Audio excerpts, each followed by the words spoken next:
All right, welcome back to AZ Astro.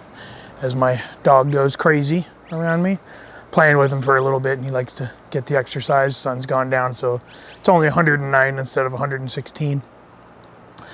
Yeah, so I've been imaging for a couple nights now, and I decided on a target NGC 287, the Pacman Nebula.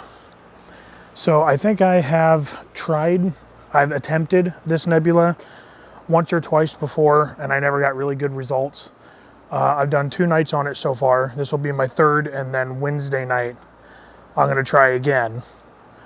I'm going to try to get as much data as I can.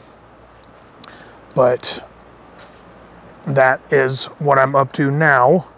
So the Pacman Nebula, I think I should have about 8 to 9 hours through each filter, HA and oxygen 3. Come here, Elliot.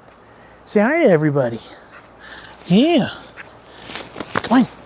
Say hi to everybody. So, yeah, I'm doing the Pacman Nebula tonight, so I will see you guys in at the computer once the sun actually goes down. All right, so we are officially imaging. So this is the night 2. This is a 5-minute sub-exposure that I just did for Pacman Nebula. So I decided to go ahead and do all these exposures. I'm doing hydrogen alpha and oxygen 3. So I'm going to do an HOO final image. But because of where I'm at, and because clouds are supposed to start rolling in here about 3 to 4 hours, I went ahead and did 12 exposures at 5 minutes.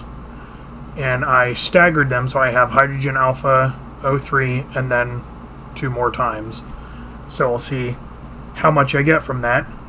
I took a bunch of flats, and I took a bunch of bias and dark flats and darks and all that last night. So this should be pretty good for tonight. But this is my hydrogen alpha, which you can see it actually looks pretty good. I got some nice pinpoint stars.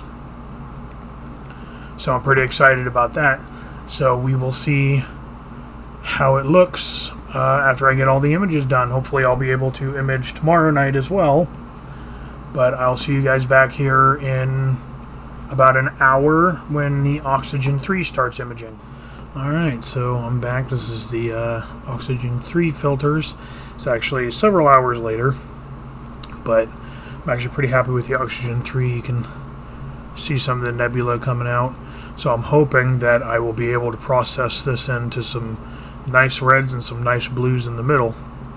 But like I said, we'll see what happens when I go to actually process. I know that I'm going to have to deal with some vignetting because you can see the brightness over here in this corner and along the top here, as well as this side. But that's okay. I can always crop that out if I really need to. So I will see you guys later.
So you guys are seeing me kind of edit a little bit. I know that it's been kind of boring in my videos because I'm not very good at this, but I'm trying to make things a little bit more interesting. Once I find dark structure enhance. There we go. So I'm trying to do some stuff to try to make these videos a little bit more interesting. And one of the things that I wanted to do is I want to kind of inform people a little bit more about the things I'm imaging, because I know that I've just been imaging the objects and then putting them in the video. So in light of that, I wanted to share a little bit of information about this nebula. So this is NGC 281, otherwise known as the Pacman Nebula. This is a emission nebula, and it is in the constellation of Cassiopeia, which is approximately 9,200 light years away. So this object right here is 9,200 light years away from Earth. For those of you who don't quite understand light years, basically that means that it would take 9,200 years at the speed of light for us to go from Earth to this nebula. So that's pretty interesting to me, seeing as how big it is. So I just wanted to share some of that information. I'll probably do a quick time lapse of the whole editing process, but I am going to tweak this a little bit more. I'm going to try to get rid of some of this orange along here, and then I'll have the finished photo at the end of the video. Thanks for hanging around, guys. Thanks for sticking it out with me as I try to figure this whole thing out.